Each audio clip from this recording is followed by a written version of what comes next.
दोस्तों, इस धरती पर राय और बुद्धि देने वालों की कमी नहीं है। आपको कदम कदम पर सिखाने वाले मिल जाएंगे।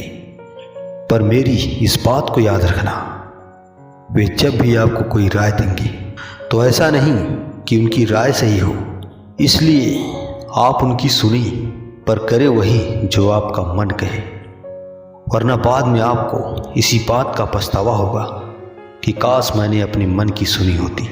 तो ऐसा नहीं होता।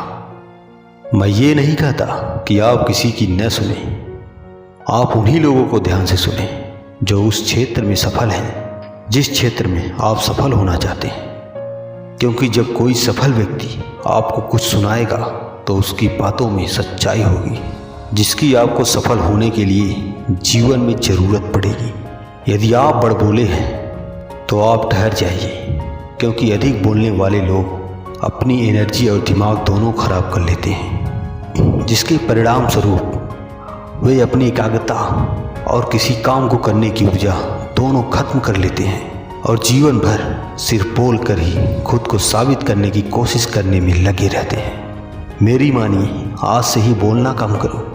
ज़्यादा बोलने से एनर्जी और दिमाग दोनों खराब होता है। इसलिए आप अपनी एनर्जी और दिमाग की ताकत को अपने लक्ष्य को हासिल करने में लगाओ। आप सफल हो जाओगे और आप किसी भी चीज़ को लेकर चिंता करना छोड़ दीजिए, क्योंकि हमारी चिंता कोई और कर रहा है। इसलिए आप चिंता छोड़ उस काम पर पूरा फोकस दीजिए जिसे आप अपने जीवन को बेहतर बनाने के लिए करना चाहते हैं। अगर यह सब करते हुए आपके साथ कुछ भी बुरा हो जाता है तो भी आपको बिना रुके मंजिल तय करनी होगी, आगे बढ़ना होगा, क्योंकि हमारे साथ जो कुछ भी बुरा या अच्छा होता है यह सब पहले से तय होता है। इसलिए इस बारे में चिंता करके आप अपना समय बर्बाद करेंगे। भलाई हमारी इसी में है कि हमें बिना परेशान हुए अपने बहुमूल्य काम को तय सीमा पर पूरा कर लेना चाहिए। भगवान हमारे बारे में सब कुछ पहले से ही तय कर रखे हैं, बस हमें चिंता छोड़ लगातार प्रयास करना चाहिए। अंत में जो मिलना है वह मिलेगा ही। दोस्तों, इस कहानी के माध्यम से आप ऊपर वाले की मर्जी को समझें। दो लड़के एक आश्रम में काम करते थे। वे दोनों अपने गुरु की दिन रात सेवा करते थे। उन दोनों लड़कों में एक लड़के की बहन की शादी तय हो गई। वह अपनी बहन की शादी की तैयारी बहुत धूमधाम से करना चाहता था, पर उसके पास पैसे नहीं थे।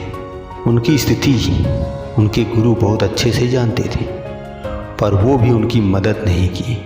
सिवाय जब दोनों लड़के गांव जाने के लिए तैयार हुए तो गुरु ने उस लड़के को 5 अनार दिए जिसकी बहन की शादी थी। गांव जाते समय 5 अनार पाकर लड़का बहुत दुखी हुआ। उसे तो पैसे की ज़रूरत थी, वह अनार का क्या करेगा। उसे अपने गुरु पर बहुत गुस्सा आ रहा था। जब दोनों लड़के गांव की तरफ जा रहे थे तो रास्ते में राजा के सैनिक इस बात की घोषणा कर रहे थे कि क्या किसी के पास अनार है, राजा को इसकी बहुत ज़रूरत है। हमने बहुत प्रयास किया पर हमें इस क्षेत्र में कहीं अनार नहीं मिला। राजा की बेटी बीमार है, उसे दवा के लिए अनार की ज़रूरत है। दोनों लड़कों ने सोचा, हमें तो अनार की कोई ज़रूरत नहीं है, ये अनार हम राजा को दे देंगे और उनकी बेटी का अच्छा इलाज हो जाएगा। तभी दोनों लड़कों ने अनार होने की बात सैनिक को बताई। सैनिक उन दोनों लड़कों को लेकर राजमहल पहुँचे और लड़कों ने अनार राजा को सौंप दिया। राजा ने उन्हें इसके लिए बहुत सारा इनाम दिया, पैसा, जेवरात और भी बहुत कुछ।